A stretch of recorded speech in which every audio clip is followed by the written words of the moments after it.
They tend to tell us what they want not only out of this conversation, but how they hope that we'll see them and how they want to see us, what matters to them most. In fact, what studies show us is that this is so powerful because these kinds of questions allow us to be vulnerable. And vulnerability and reciprocal vulnerability, when we hear vulnerability and we become vulnerable in return, is the key to allowing us to connect with other people. And to explain how this works, I want to tell you a story about this guy, Dr. Bafar Adai. Dr. Adai is a cancer surgeon in New York City. He specializes in prostate cancer, removing cancer tumors from prostates. And he has this kind of interesting job because every single day a patient will come into his office asking, he thinks, for medical advice. And what he will tell them is, you should not get surgery. The prostate is located so close to the nerves that control urination and sexual function that it's a relatively risky surgery. And what's more, most prostate tumors, they grow very, very slowly. It's actually one of the slowest growing forms of cancer in existence. There's a saying among doctors that if you have an old patient with prostate cancer, he's going to die of old age before the cancer kills him. And so Dr. Adai would have these patients come in and he would tell them, look, I don't think you should do anything. In fact, I think you should do this thing called active surveillance. What we're going to do is we're going to take a blood sample every 6 months. We're going to do a biopsy every 2 years. And if the tumor seems to change, we'll do an MRI. And if we have to, we can do the surgery. But otherwise, no radiation, no surgery. It's going to be okay.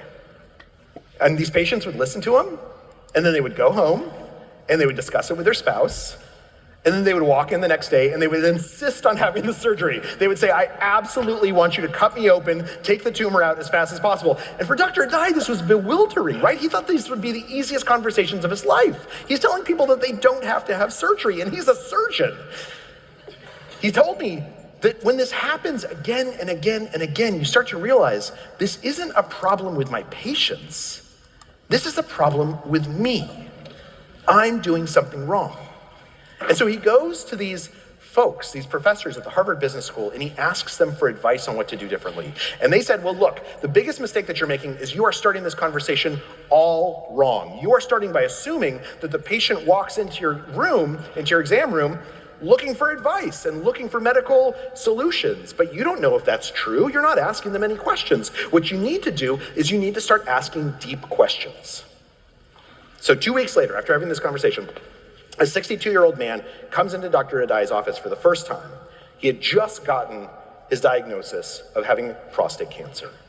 And Dr. Adai, instead of giving him advice, instead of telling him what he ought to do, he asks the question. He asks the question, what does this cancer diagnosis mean to you?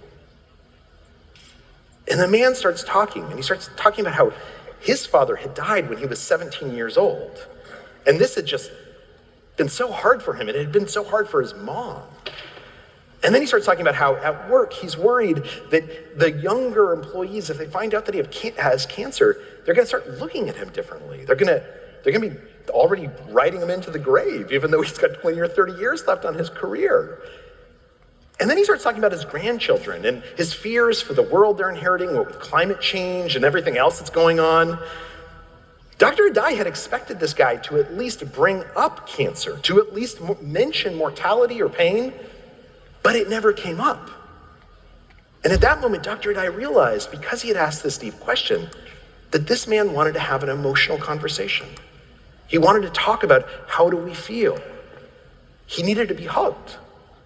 And so Dr. Duhigg didn't actually hug him, right? But he did the verbal equivalent. And he started talking about how he understood that his own father had gotten sick and that it had been terrifying for them, but it had also brought them together in these ways that he didn't actually anticipate.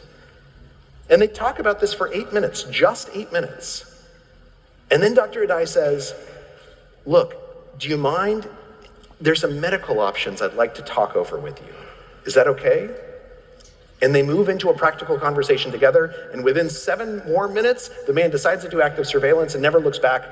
Dr. Adai's patients overwhelmingly now opt for active surveillance, his advice, because of this approach. And the thing is, we can do this in any conversation. It doesn't have to be an important conversation. It doesn't have to be life or death. We can always connect more and better and in a really profound way with the person that we're speaking to if we want to.